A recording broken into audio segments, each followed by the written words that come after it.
Saya akan langsung ke panelis kita pada malam hari ini, ada Pak Fahmi Radi dan juga Pak Dwi Andreas Santosa. Saya ke Pak Fahmi Radi dulu. Jadi bagaimana Anda melihat dan juga mengikuti jalannya debat keempat pada malam hari ini? Kalau dibandingkan dengan debat kedua calon presiden tadi, saya kira ini ada lebih baik gitu. Apa indikatornya lebih banyak membahas masalah-masalah substansi dan beberapa gimmick itu sudah mulai dikurangi. Meskipun Gibran tampaknya masih menggunakan strategi menyerang gitu dengan beberapa yang seolah-olah merendahkan lawan bicaranya tadi. Nah kemudian juga KPU sudah menetapkan bahwa singkatan harus ada suatu penjelasan itu.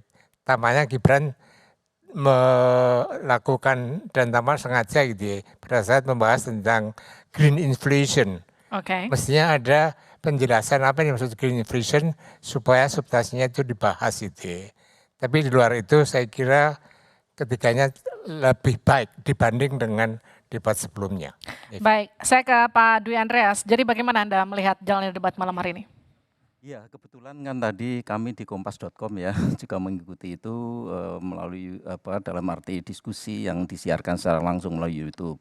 Memang ada beberapa catatan bagi kami debat. Ya, sebagaimana debat ya, dalam arti banyak hal yang normatif yang disampaikan di sana.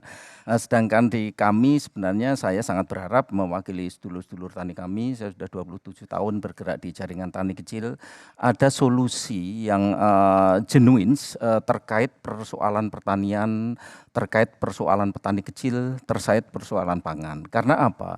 Kalau kita lihat selama 10 tahun terakhir ini yang terjadi justru berbeda jauh dari cita-cita yang sekarang yang sudah 10 tahun yang lalu dicita-citakan.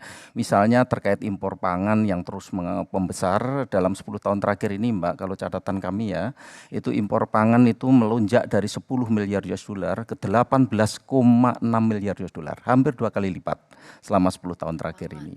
Defisit neraca perdagangan kita juga melonjak hampir 2 kali lipat dari 8,9 miliar US dollar melonjak ke 16,2 miliar US dollar. Itu. Lalu terkait dengan kesejahteraan petani, kita ingat betul tahun 2020-2021 sebagai salah satu contoh sampai 2022 itu nilai tukar petani NTP tanaman pangan itu di bawah 100 Mbak. Dalam arti apa? Petani rugi. Dan ini kami alami sendiri ketika kami diskusi dengan sedulur-sedulur tani kami, mereka mengalami kerugian antara 250.000 sampai 1 juta rupiah per panen, per tanam. Jadi itu lalu kemudian ada hal yang lain kalau kita melihat sensus pertanian tahun 2023 yang barusan dipublish oleh BPS juga terjadi penurunan.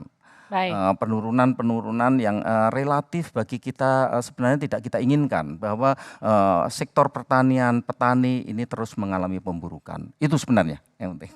Baik, terima kasih Pak Dwi Andreas. Tepuk tangan dulu untuk semua narasumber kita pada malam hari ini.